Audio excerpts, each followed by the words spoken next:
देश दुनिया की सारी बड़ी खबरों के साथ के सामने मौजूद दोस्तों सबसे पहले सबसे बड़ी नाम को बताएंगे जहां पर राहुल गांधी के 2 दिनों में 10 रैली करने से पहले और बाद के नतीजों में आया है जबरदस्त तरीके का परिवर्तन। दोस्तों बताएंगे जब राहुल गांधी ने 10 रैली कर दी तो कैसे एलडीएफ से कैसे पलट गया कांग्रेस पार्टी की तरफ चुनाव, बताएंगे डिटेल में क्या है पूरा मामला दोस्तों। और ताबड़तोड़ रैलियां कहां कहां कर रहे हैं राहुल गांधी और किस तरीके का मिल रहा है जनता से जन समर्थन दोस्तों। और इसी के साथ में चलेंगे एक और बड़ी अपडेट जहां पर प्रियंका गांधी भी आज से असम में कई सारी रैलियों के साथ मैदान में कूद रही है दोस्तों। बताएंगे कहां कहां पर उनकी सभा होने वाली है। और इसी के साथ में अमित शाह पार्लियामेंट के अंदर संसद के अंदर नक्सलवाद बढ़ाने का लगा रहे थे आरोप और जिस व्यक्ति ने राहुल गांधी से मुलाकात की उसको नक्सली विचारधारा वाला बता रहे थे। बाद में पता चला कि मोदी के साथ भी तस्वीरें हैं दोस्तों और मोदी से भी की थी मुलाकात। बताएंगे डिटेल में कैसा पूरा मामला है और कैसे अमित शाह का हाल निशिकांत दुबे वाला हो गया है दोस्तों। इसी के साथ में करके चलेंगे आज की सारी बड़ी अपडेट। लेकिन उससे पहले अगर आप भी मानते हैं कि केरलम का चुनाव डंके की चोट पर यूडीएफ यानी कांग्रेस पार्टी गठबंधन के खाते में गिरने वाला है जाने वाला है तो इस वीडियो को लाइक करके लाल बटन दबाकर चैनल को सब्सक्राइब करके कमेंट बॉक्स में लिखकर जरूर बताएगा दोस्तों कि 140 में से कितनी सीटें आप यूडीएफ को आते हुए देखते हैं और क्या लगता है आपको कि बीजेपी इस बार एक सीट जीत पाएगी। आपको जो भी लगता है दोस्तों लिखकर जरूर बताएगा। चलते हैं सबसे पहले सबसे बड़ी ब्रेकिंग न्यूज अपडेट की तरफ जहां पर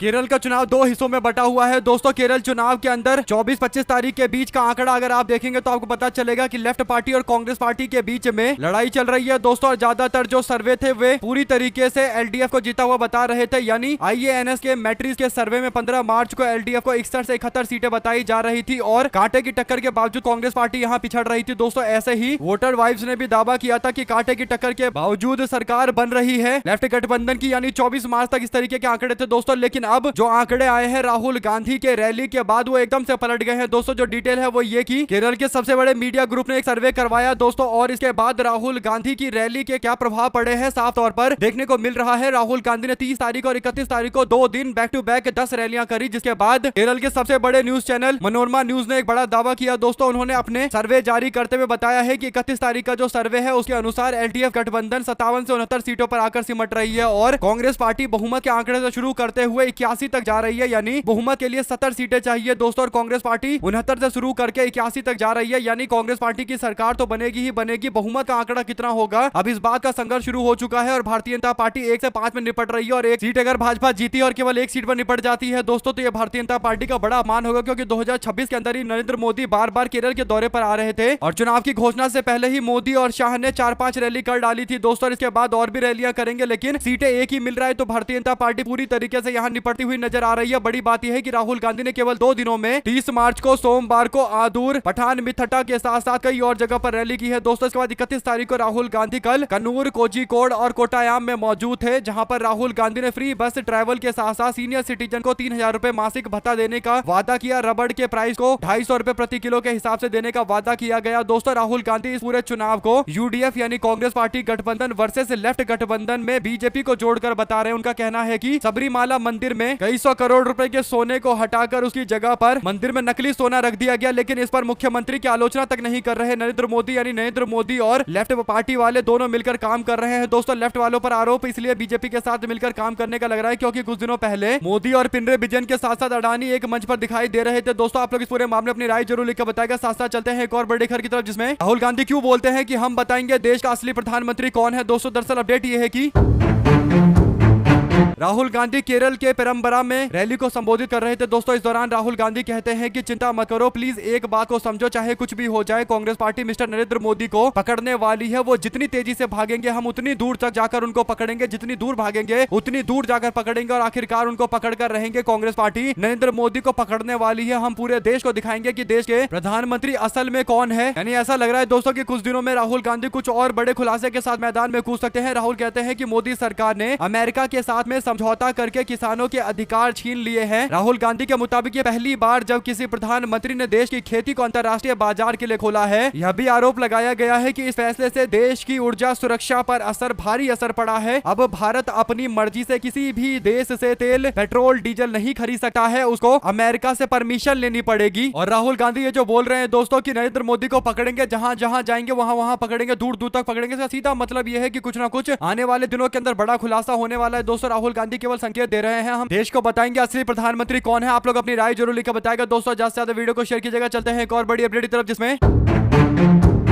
भाजपा वालों की जमकर बम्पर बेइज्जती हो रही है दोस्तों। केरल में जाकर बीजेपी के राष्ट्रीय अध्यक्ष नितिन नवीन कहते हैं कि हमारी सरकार बनेगी केरल के अंदर तो हम लोगों को 2 LPG का सिलेंडर हर साल मुफ्त में देंगे, यानी ओणम और क्रिसमस के त्योहार के मौके पर आम जनता को फ्री में सिलेंडर दिया जाएगा दोस्तों। यानी एक क्रिश्चियन त्योहार पर और एक हिंदू त्योहार पर लोगों को फ्री सिलेंडर दिया जाएगा। कुल मिलाकर इसे पता चलता है कि बीजेपी केरल के अंदर क्रिश्चियन और हिंदू समाज के लोगों को साथ में लेकर चलना चाहती है दोस्तों। यहाँ भी भारतीय जनता पार्टी किस समाज को अलग रख रही है आप लोग समझ सकते हैं, क्योंकि 3 ही समाज के लोग हैं केरल के अंदर, एक मुस्लिम, एक हिंदू और एक क्रिश्चियन। ऐसे में दोस्तों लगभग 33% के आसपास की आबादी सबकी है, तो बराबर की आबादी के बावजूद बीजेपी के लोग मुस्लिम समाज के लिए ऐलान तक नहीं कर रहे। इससे पता चल रहा है कि भाजपा केरल में क्रिश्चियन और हिंदू समाज के वोटों को इकट्ठा करके मुस्लिम समाज के सामने लाकर कहीं ना कहीं चुनाव जीतना चाहती है दोस्तों। लेकिन बड़ी बात यह है कि बीजेपी 2 सिलेंडर मुफ्त देने का वादा कर रही है, और अब बीजेपी ने जो वादा किया है इस पर लोगों ने सोशल मीडिया पर भाजपा को एक्सपोज कर दिया दोस्तों। बीजेपी ने जो पोस्ट किया था उसके नीचे लोगों ने कहा कि 2025 के दिल्ली के चुनाव में वादा किया गया था कि LPG का सिलेंडर एक होली पर और एक दीपावली पर मुफ्त में दिया जाएगा और गरीब परिवारों को दिया जाएगा, 500 रुपए सब्सिडी के दिए जाएंगे। लेकिन होली और दिवाली बीत गई, 2025 में ना तो होली पर ना दिवाली पर एक भी सिलेंडर मुफ्त में दिया गया। ये स्कीम केवल फरवरी 2026 में जाकर अप्रूव की गई। इससे पता चलता है कि बीजेपी इस स्कीम को लेकर बिल्कुल भी संजीदा नहीं है, बिल्कुल भी भाजपा सोच विचार नहीं कर रही है, जाकर केवल वादे कर रही है और केवल वादा खेल रही है, जिससे पता चलता है कि ये केरल में जाकर भी केवल वादा कर रहे हैं, इससे होना जुना कुछ है नहीं। अगर आप भी मानते हैं दोस्तों कि ये भाजपा की बम्पर बेइज्जती हो गई, केरल में बीजेपी जो वादा कर रही है दिल्ली में निभा नहीं पा रही। ओणम और क्रिसमस के त्योहार के मौके पर 2 मुफ्त सिलेंडर और ईद के मौके पर कोई सिलेंडर का ऐलान नहीं करना, कम से कम ऐलान कर देना चाहिए था कि कम से कम लगे कि भाजपा मुस्लिम समाज के लोगों को लेकर भी सोच रही है दोस्तों। तो ऐलान तक बीजेपी नहीं कर रही और जानबूझकर छोड़ा है। ऐसे में सबको पता है कि एक तो वादा ही बोगस है, दूसरा इस मानसिकता से भी वादा नहीं किया जा रहा है कि सबको साथ में लेकर चला जाएगा। आप लोग अपनी राय जरूर लेकर बताएगा दोस्तों। इस पूरे मामले पर चलते हैं एक और बिग न्यूज अपडेट की तरफ, जहां पर अमित शाह कांग्रेस पार्टी को आरोप में फंसा रहे थे राहुल गांधी को, लेकिन उल्टा खुद के नेता फंस गए दोस्तों। बड़ी अपडेट यह है कि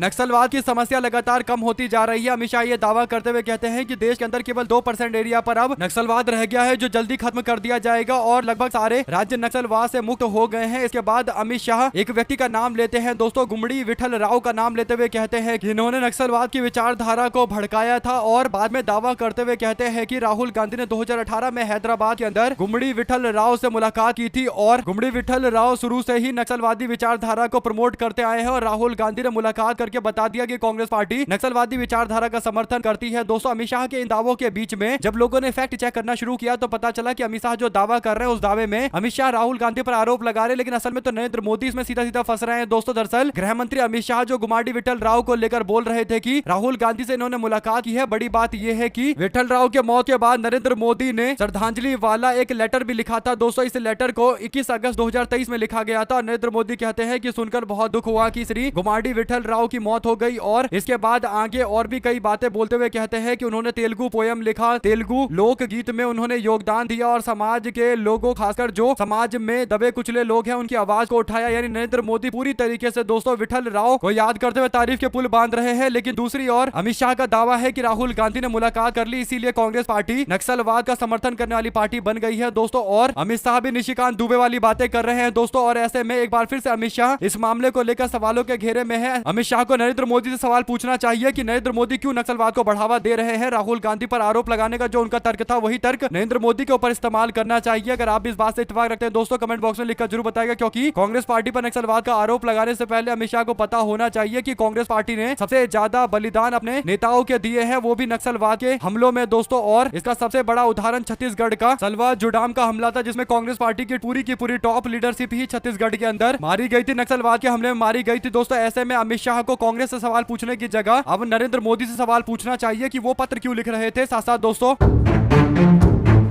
किसान नेता राकेश टिकैत और आरजेडी के सांसद सुधाकर सिंह ने मंगलवार को आरोप लगाया कि भुवनेश्वर में उड़ीसा सरकार के गेस्ट हाउस में उनके साथ उचित व्यवहार नहीं हुआ है दोस्तों, क्योंकि किसानों की लड़ाई लड़ने के लिए उड़ीसा पहुंचे थे और किसानों की लड़ाई लड़ने के लिए जैसे ही एयरपोर्ट से उतरते हैं, गाड़ी में बैठते हैं दोस्तों, उसके बाद आगे उनको कार्यक्रम में नहीं जाने दिया जाता और वहीं से हिरासत में ले लिया जाता है। इसके बाद पुलिस आयुक्त एस देवदत्ता सिंह ने आरोप को खारिज करते हुए कहा कि हमने किसी भी तरीके से उनको परेशान नहीं किया, लेकिन किसान संगठन के निमंत्रण पर आए दोनों नेताओं को हिरासत में रखा गया। दोस्तों सूत्रों ने बताया कि पुलिस कार्रवाई के डर से संगठन द्वारा रैली का समय बदल दिया गया था, क्योंकि कानून प्रवर्तकों ने सोमवार को कुछ प्रदर्शनकारियों को हिरासत में ले लिया था और गिरफ्तार कर लिया था। टिकैत और सिंह दोनों ने आरोप लगाया कि गेस्ट हाउस के पास भारी संख्या में पुलिसकर्मी तैनात कर दिए गए थे ताकि लोग यहां पर ना आ सके। हालांकि हम 4 लोग यहां पर थे, लेकिन राज्य के गेस्ट हाउस में केवल 2 लोगों के लिए भोजन और पानी उपलब्ध करवाया गया। जब हमने और मांगा तो एलपीजी सिलेंडर की कमी का हवाला दिया गया। दोस्तों और इसके बाद किसान नेताओं को परेशान करने का एक और बड़ा मामला सामने आ रहा है, खासकर उड़ीसा जहां भाजपा का शासन है। दोस्तों इससे पहले उड़ीसा में कई बार किसानों से बात करने के लिए, किसानों के आंदोलन में शामिल होने के लिए राकेश टिकैत और कई बड़े किसान नेता पहुंचे हैं, लेकिन आज तक उनके साथ ऐसा कुछ नहीं हुआ था जो अब भाजपा की सरकार में हो रहा है। यानी नवीन बाबू की सरकार थी तो कोई कार्रवाई नहीं होती दोस्तों, लेकिन बीजेपी वाले इतना डरते हैं कि अब कार्रवाई करते हुए डराने की कोशिश कर रहे हैं कि आगे कोई इस तरीके की रैली ना करे या इस तरीके से किसानों का समर्थन ना करे। आप लोग अपनी राय जरूर लिखकर बताइए इस पूरे मामले को लेकर। दोस्तों काफी गंभीर मामला है। साथ ही साथ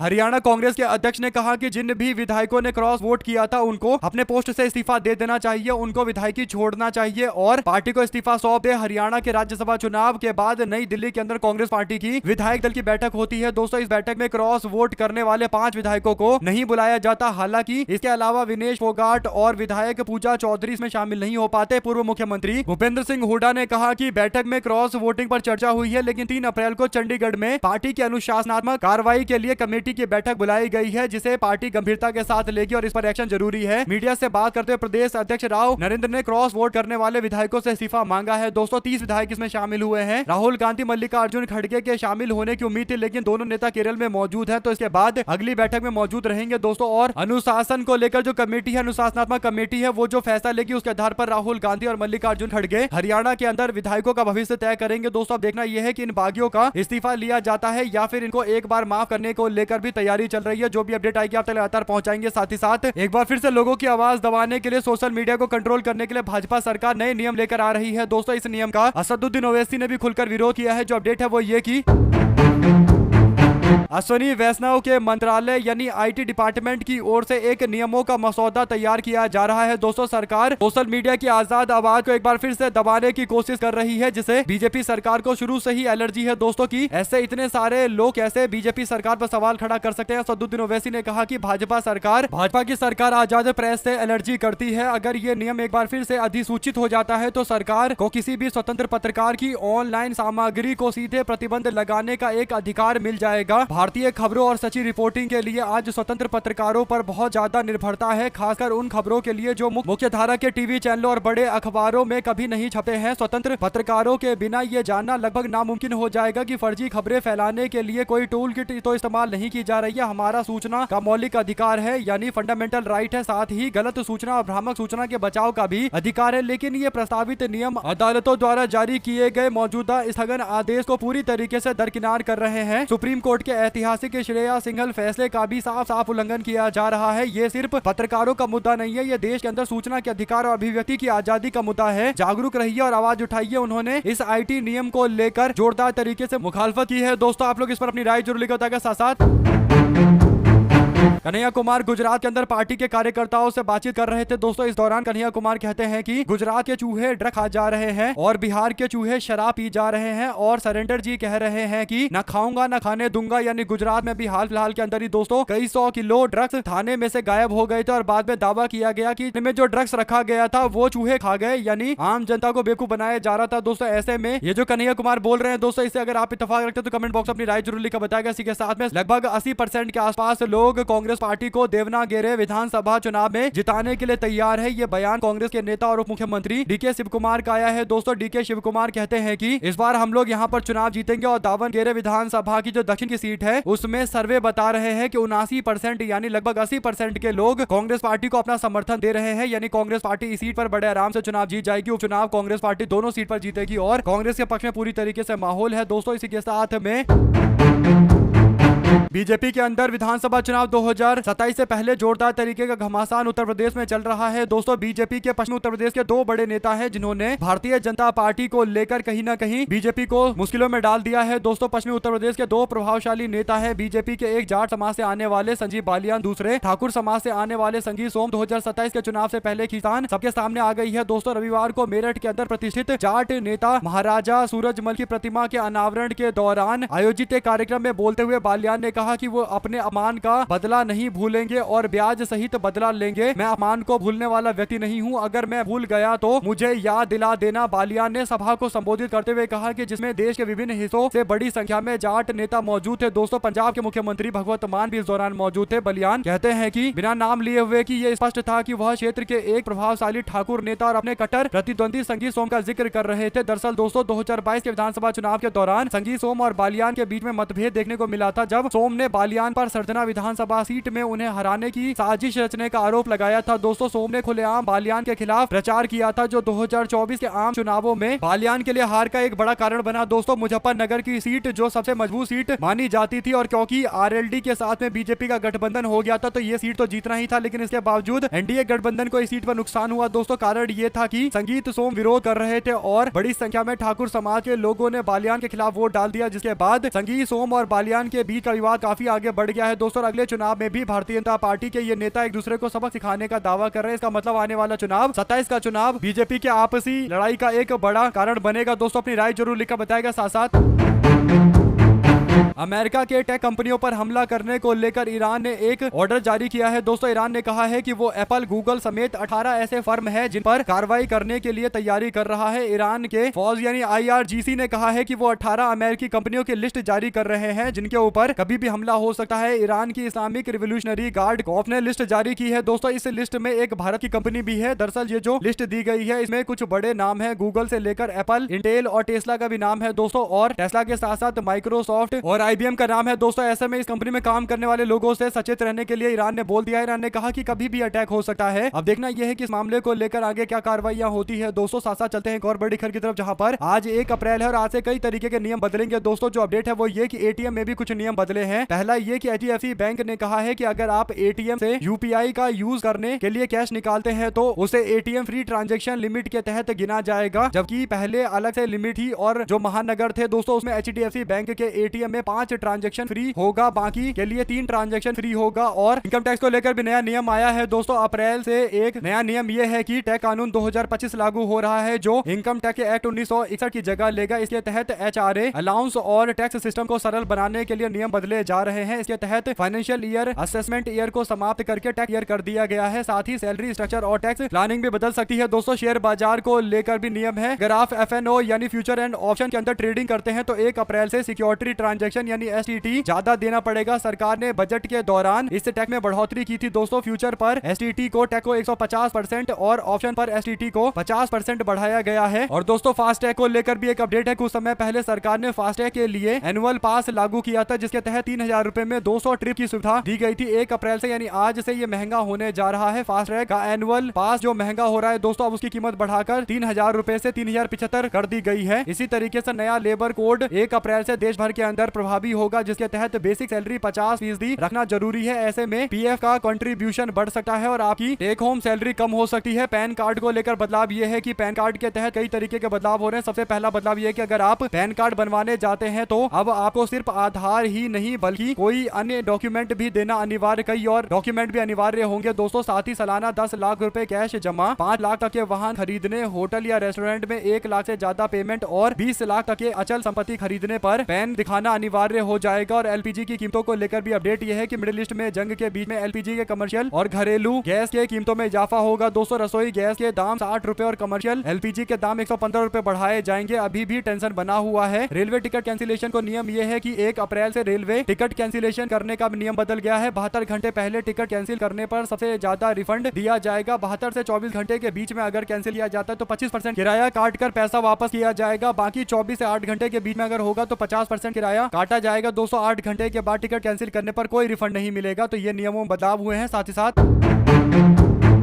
अचानक से बाबा रामदेव ईरान की जमकर तारीफ कर रहे हैं। दोस्तों, योग गुरु बाबा रामदेव ने अमेरिका और इजराइल और ईरान पर चल रहे युद्ध को लेकर एक बड़ा बयान दिया है। दोस्तों, एक टीवी शो के दौरान इंटरव्यू के दौरान एंकर ने बाबा रामदेव से सवाल किया कि भारत को इजराइल के प्राइम मिनिस्टर बेंजामिन नेतन्याहू के साथ खड़ा होना चाहिए या ईरान के लीडर अली खामनेई के साथ में खड़ा होना चाहिए, जिनकी मौत युद्ध के पहले 28 फरवरी को हो गई थी। ईरान के पक्ष में बाबा रामदेव ने अपनी बात रखते हुए कहा कि एक व्यक्ति को मार सकते हो लेकिन उसके विचार, उसके दर्शन, उसके सोच, जज्बे और वीरता को नहीं मार सकते। रामदेव ने कहा कि जो भारत में प्रसिद्ध हिंदू आध्यात्मिक गुरु, बाबा और आयुर्वेद के समर्थक माने जाते हैं। कहते हैं कि वो ईरान के बारे में ज्यादा नहीं जानते, लेकिन इतना जरूर जानते हैं कि ईरान के लोग पैगंबर मोहम्मद की असली वंशावली के लोग हैं और उन्हें शिया मुस्लिम कहा जाता है और वो कभी झुकेंगे नहीं, उनको कोई मिटा नहीं सकता और वो हार नहीं सकते। बाबा रामदेव ने बताया कि ईरान की लगभग 9 करोड़ आबादी में से 1 करोड़ से ज्यादा लोग खामनेई के विचार को पूरी आत्मा के साथ मानते हैं। उन्होंने आगे कहा कि इतने बड़े विचार को कैसे मिटाया जा सकता है। जब एंकर ने नेतन्याहू के बारे में पूछा तो रामदेव ने अमेरिका के राष्ट्रपति ट्रंप और बेंजामिन नेतन्याहू के बारे में एक ही बात कही कि दोनों एक जैसे हैं। ट्रंप को बताया मानवता के खिलाफ। ऐसे में दोस्तों बाबा रामदेव का ये जो बयान आ रहा है, इस बयान पर आपकी क्या राय है लिखकर जरूर बताएगा। साथ ही साथ पश्चिम बंगाल का एक सीट है जिस पर काफी ज्यादा कसमकस चल रही है दोस्तों, और वो है भवानीपुर की सीट। भवानीपुर सीट से भारतीय जनता पार्टी ने शुभेंदु अधिकारी को मैदान में उतारा है, जबकि यहां से ममता बनर्जी चुनावी मैदान में उतरी हुई है। तो मुकाबला दिलचस्प होगा। इनमें से कोई भी जो चुनाव जीतेगा उसकी उम्मीद बढ़ जाएगी कि वो मुख्यमंत्री बनेगा। ऐसे में ममता बनर्जी तो ये सीट आराम से कई बार से जीती आ रही है दोस्तों। ऐसे में भवानीपुर से बीजेपी जिसे उम्मीदवार बना रही है शुभेंदु अधिकारी को, उनके नामांकन में अमित शाह के आने को लेकर चर्चा चल रही है। दावा किया गया है कि अमित शाह इस चुनाव में पूरी तरीके से शुभेंदु अधिकारी का सपोर्ट कर रहे हैं कि शुभेंदु अधिकारी सीट पर जीते। अब देखना ये होगा दोस्तों कि जो मुकाबला बीजेपी के लोग करने की कोशिश कर रहे हैं, यहाँ पर अपने लोग मैदान में उतार देंगे तो माहौल बन जाएगा। क्या वाकई माहौल बना पाएंगे या फिर केवल बोलने वाली बात है। असलियत में दोस्तों भवानीपुर सीट में ममता बनर्जी और तृणमूल कांग्रेस का दबदबा है, इसमें कोई दो राय नहीं है। आप लोग की जो भी राय है लिखकर जो भी, ज्यादा से ज्यादा वीडियो को शेयर किया। बहुत धन्यवाद। जय हिंद।